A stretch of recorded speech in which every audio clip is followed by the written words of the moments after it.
Salut, je suis Michel Bohiri, artiste dramatique africain de nationalité ivoirienne. Je suis comédien et acteur de théâtre. En ce moment, vous êtes à On Move Magazine.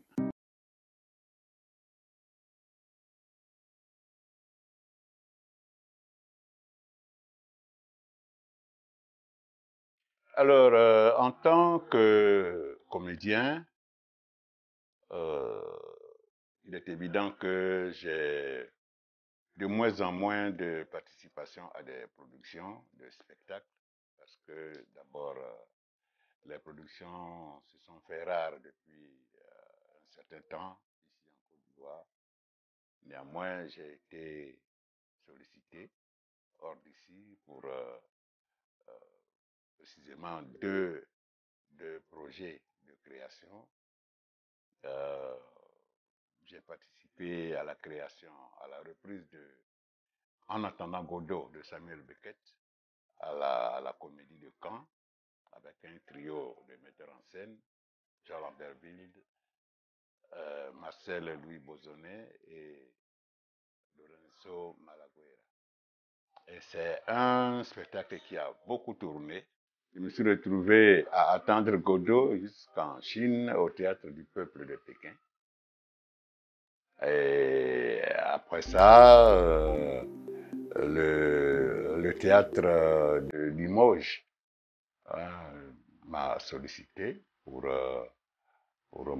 monter, créer Mon ami n'aime pas la pluie, une pièce de euh, Francesconi, mon ami Paul Francesconi. J'étais le personnage de l'ami, le visiteur, l'étranger, le passant qui vient avec la pluie. Et après ça, il va pleuvoir sur Conakry. On a eu à participer à trois, trois créations, trois créations de spectacles, mais des spectacles qui ont connu relativement de grands succès. Au niveau du cinéma, oui, on a été plus sollicité parce que je pense déjà du jour au lendemain du réalisateur burkinabé Adama Rwamba. On a notre cher compatriote Howell Brown, braquage à l'africaine. J'ai été hors d'ici au Gabon où j'ai participé à la production de Crimes et Pouvoirs de Donatien Mpumba, qui traitait des crimes rituels, qui procuraient du pouvoir à leurs commanditaires. Et j'étais dans le rôle d'un député dénommé Nsissa. Le film était très critique. Et il fallait penser à l'image du pays. Et c'était pas facile. Mais on a bénéficié de la compréhension des autorités du Gabon. Et le film est sorti.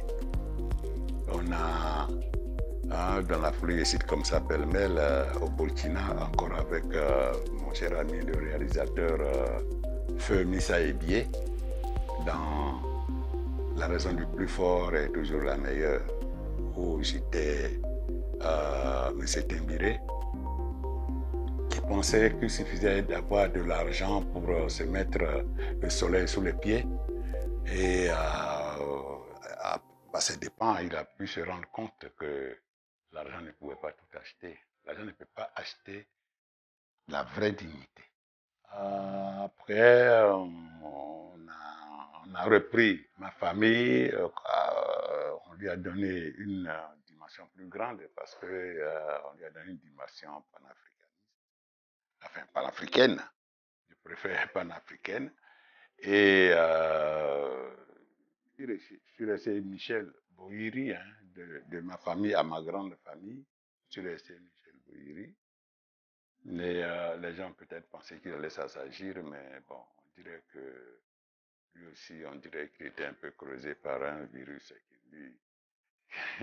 ne lui permettait pas de s'assagir.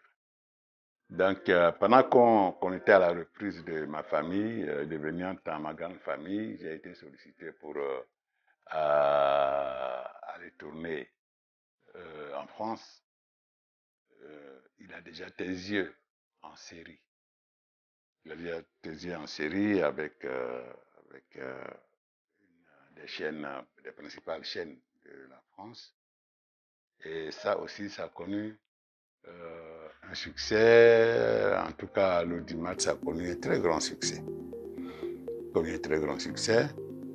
Et on est revenu, on tourne. On est ici, nous, on a la charge de nous promener avec notre bureau. Donc, on est partout où on nous sollicite, il faut partir.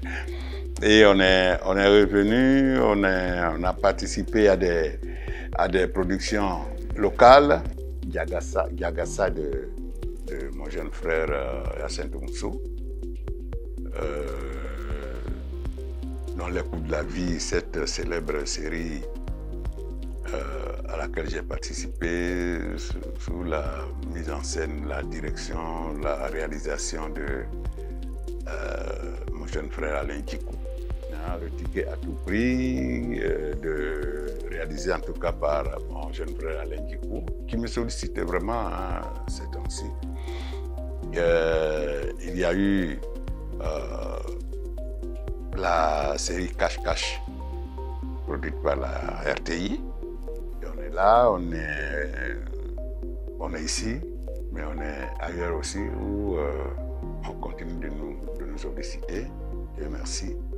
Je suis donc en création, en fait en production à Lomé, au Togo, où nous sommes en train de prolonger une